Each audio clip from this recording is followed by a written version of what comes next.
hanyuma ikindi nyakubahwa perezida wa repubulika ibirebana n'isengero abanyir'isengero basabwe kugira ibyo bavugurura barabivugurura bashyiramo amafaranga nabyo bigiye gusaza zitarataha iyo bibagewe nta nsengero nafungura n'imwe n'ibyo dukora tubikora nyine byose kugira ngo abantu nayo insengero muri development muri ibi byose twavugaga intambara ziri ku isi na survival y'igihugu insengero zifitemo uruhare iki nazo ziratanga akazi se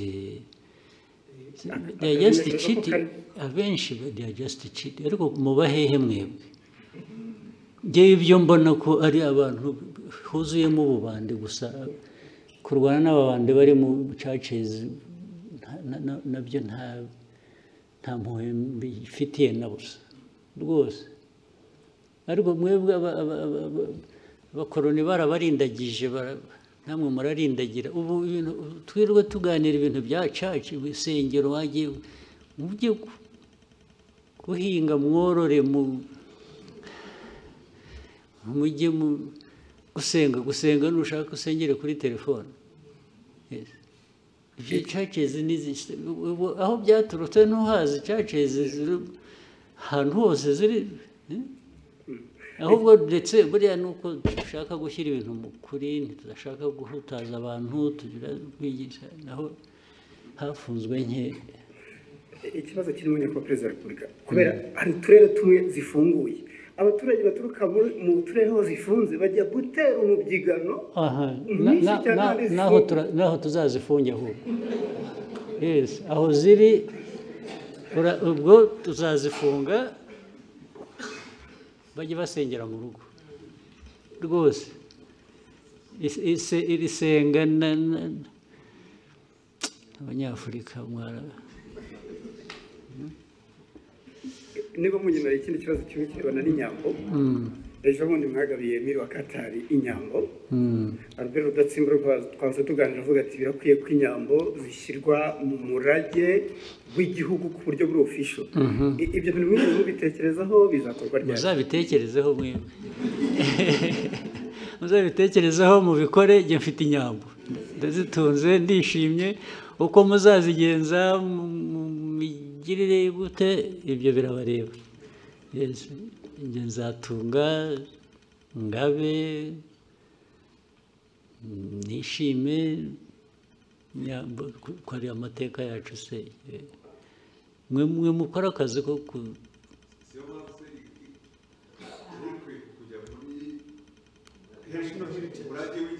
ibyo birabareba muzabishyiremo ngewe ntabwo ngiye kubishyiriramo kubera ko ndi umworozi none se ntufite uko communicating na leta mwe muzabikurikirana ibyo birabareba Marcosi, next, Bloomberg. Thank you, Mr. President. Ondiro Ganga with Bloomberg News. I just have a couple of things I'd like to hear from you. If we look at gold prices, they've hit an all-time high in the market.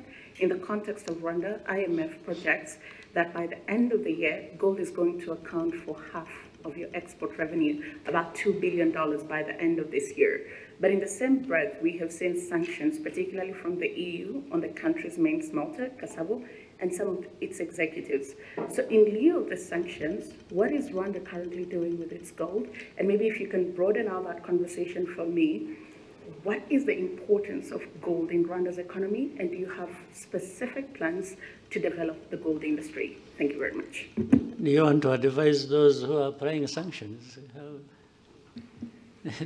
I'm saying, do you want people to add more sanctions to stop that, or what? No, I want to know if you're not selling it to the EU, because Rwanda also has a really big deal, about $900 million mineral deal with the EU. Yeah. So if they're off the table, if that is frozen, what is currently happening? There's nothing frozen. There's nothing frozen. You know what they sanctioned? They are individuals who led that refinery. But the refinery operates, right? So that I don't misquote you, Rwanda is still selling its gold to the EU. It's selling gold to the market. Whether EU, the Gulf region, or United States.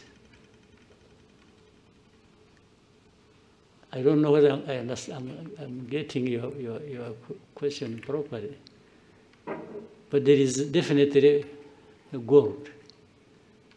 We have gold here, by the way. Do you know it? You know a place called Miove? You have heard? During the war of 92-3, our soldiers were operating in that region. Miove, there is a swamp, you know it? In Chumbi. Our fighters woke up and found some stones they didn't know flowing along the river, and they picked that stuff. And in fact, we sold it, sent it through to Uganda, sold it. It bought us, we were able to buy some meals for a week. Just from the gold we picked.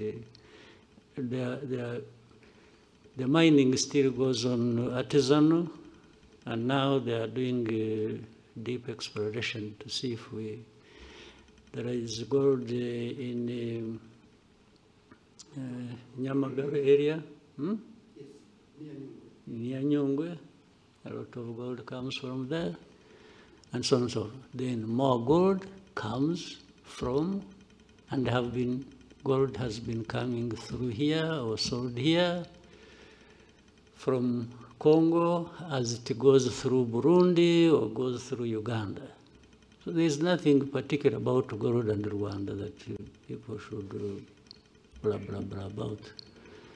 Even the refinery, but you know the sanctions, if you followed, the sanctions, they sanctions 2 individuals. What does that have to do with gold?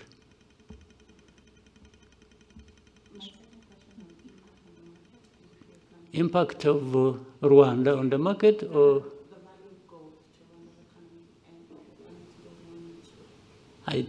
Well, it must be there. I haven't calculated it, but the impact must be positive, must be there, relative to the price of gold going up. I've been seeing it is now at around 4,000.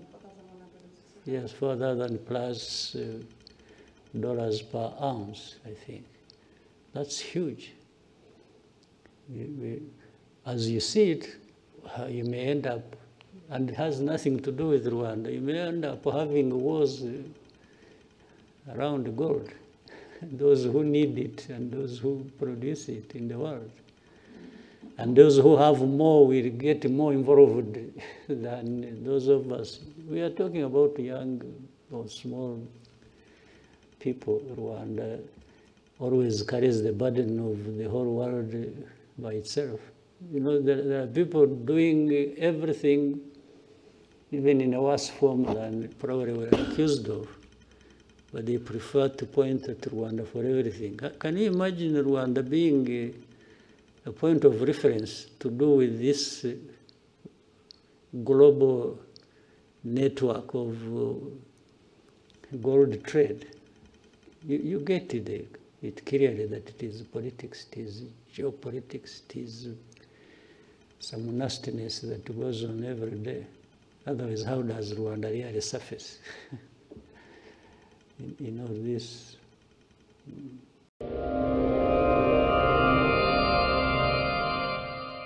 Muraho, waba uri kubaka cyangwa se gusana ukaba ukeneye ibikoresho byo kurangiza inzu yawe mu mucyo utangaje. Credo Ceramics nicyo gisubizo cyawe. Credo Ceramics bafitiye amakaro meza y'ubwoko bwose utasanga ahandi, harimo n'ayamamaye ku isi hose ya Sagi Ceramics. Tubafite n'ibindi bikoresho by'ubwubatsi birimo amarangi meza ndetse n'imashini ziyavanga mu mabara yose wakwifuza. Tubafite plafo za rangete, douche na toilette byose byiza cyane. Dusanga imbere ya gare ya Remera unyuze mu muhanda uri munsi ya station ku nyubako ya Ikaro Plaza. waduhamagara kandi kuri 0788 82 50 46. Ikirenze kuri ibyo turanabatwaza. New Hope bafite inzoga za Moap bakorera Tedemir imbere yo kwandamage 0787137442. Izi nimero wazikoresha wifuza kurangura byisumbuye cyangwa se amakuru, ariko izi nzoga za Moap ziri ahantu hose. Africa Bureau ni urubuga rwashinzwe n'abahanga mu by'ubwubatsi. Aba ni abahanga mu bijyanye no gukora ibishushanyo mbonera by'amazu y'ubwoko bwose bo mu gihugu ndetse no hanze y'igihugu. Africa Bureau ifite abakozi bafite uburambe mu gutegura imishinga mu nzego zose z'ubwubatsi, ibishushanyo, amazi, amashanyarazi, interior design n'igenagaciro. Ibishushanyo dukora bikubiyemo iby'inzu zo guturamo, inzu z'ubucuruzi, inganda, inyubako zikorerwamo imyidagaduro, ibigo bitangirwamo serivisi, ibitaro, amahoteli, ibiro ndetse n'ibindi. Dutegura ibishushanyo na dosiye byose bikenerwa mu mushinga wo kubaka, ku buryo uguze umushinga ahita akomereza mu gushaka ibyangombwa byo kubaka. Uguze umushinga wo kubaka kuri Africa Bureau website tumufasha gushaka icyangombwa cyo kubaka nta yandi mafaranga atanze. Izindi serivisi zijyanye n'ubwubatsi zitavuzwe haruguru nazo ziratangwa muri Africa Bureau. Imishinga yacu iteguranwa ubwitonzi bwinshi kandi ikagenzurwa n'abahanga mu bwubatsi muri buri nzego, nk'aba architect, engineers, electrician, map engineer. Abo bose bakawugenzura mbere yuko wemererwa kujya ku ipaji yo gucururizaho imishinga irangiye kandi igurishwa. Intego yacu ni ugufatanya n'abafite imishinga yo kubaka kubona ibyo bifuza vuba, byiza kandi ku giciro utasanga ahandi. Africa Bureau dukorera mu karere ka Gasabo ku Kacyiru ku muhanda Kagame 543. Tukaba tunaboneka kuri telefone igendanwa 0785358747 cyangwa 0798541111. Ushobora kandi no kudusura kuri website yacu akafricabureau.com. Watwandikira no kuri email info@akafricabureau.com. Africa Bureau turi abanyamwuga mu gukora ibyo wifuza vuba, byiza kandi ku giciro cyiza.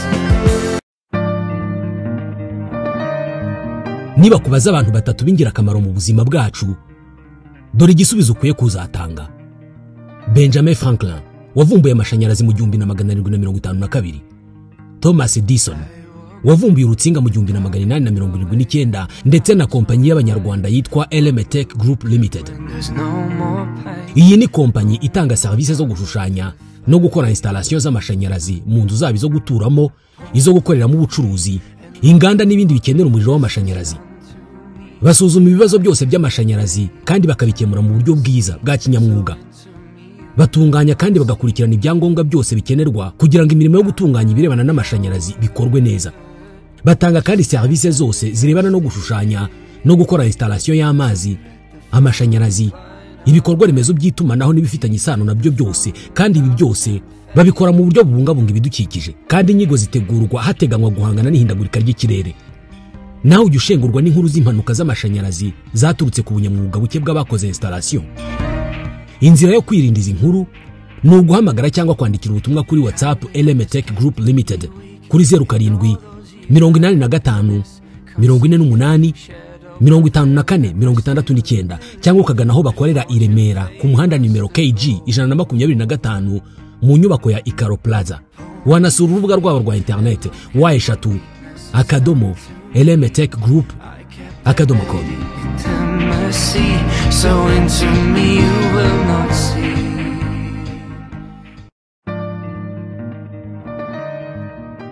Ntabwo ushobora kubara ingano ya miliyari z'amadolari ziba zihererekanijwe mu bucuruzi bw'isi buri segonda. Ku isi amafaranga ameze nk'amaraso atembera mu mubiri, ubucuruzi bukaba imitsi itembereza ayo maraso. Hanyuma ibigo nka MGEI Limited bitanga amahugurwa n'ubujyanama ku bucuruzi n'imisoro, bikaba bari mu bigisha uko bakira. MGEI Limited ni sosiyete y'inzobere mu bukungu zitanga amahugurwa n'ubujyanama ku misoro cyangwa taxation, uko bakoresha IBM, ibaruramari cyangwa accounting, ubugenzuzi bw'imari cyangwa auditing, corporate management cyangwa imicungire y'ibigo, financial management ariyo micungire y'imari, gutegura imishinga no kwicunga, project management, ndetse n'imicungire y'abakozi. Niba uri umucuruzi, ni gute wahuza ibyaranguwe, ibyacurujwe n'ibisigaye byose ubikoreye muri IBM system? Amasomo atangirwa muri MGEI Limited azatuma umenya impamvu wacuruza gutunguka cyangwa se naguhe gutangira business niba wari utaratangira. Ibigo bya leta n'iby'abikorera bikeneye abarimu b'inzobere ba MGEI Limited kugira ngo bishobore gutera imbere. Amahugurwa atangwa na MGEI Limited atangwa ku manywa, ku mugoroba no muri weekend. wahitamo kandi kwihugura online cyangwa iyakure guhera mu kwa 9 mu 2025 unyuze kuri wa3 @iganeza.rawa. Dukorera Remera ku Gisimenti ku muhanda w'amabuye uri munsi ya Umuyenzi Plaza ugana ku Murenge. Duhamagare kuri 07 84 94 21 ubundi urebe itandukaniro riri mu gucuruza no gucuruza wunguka. MGEI Limited. Make change, we make the difference. She's never been tested here at the front line away. Aya mazi arizewe kubera systeme yanjye amazi akadomorwa. Ihindura amazi y'imvura amazi meza ni meza cyane mu guteka. Hari impamvu tutagira ikibazo cyo kubura amazi meza. Systeme amazi akadomorwa ihindura amazi y'imvura amazi asukuye dushobora kunywa, dushobora no gukoresha ibindi byose. Ikindi kandi birahendutse. Nta gihe kize cyo kugura systeme y'amazi akadomorwa. Ukoresheje amazi akadomorwa ushobora guhindura buri gitonyanga cy'imvura amazi meza ukagabanya n'ikiguzi cya buri kwezi. Jya ku rubuga amazi akadomorwa kuri page nkunganire uzuza ibisabwa cyangwa hamagara 0780 30 34 82. Trust every time.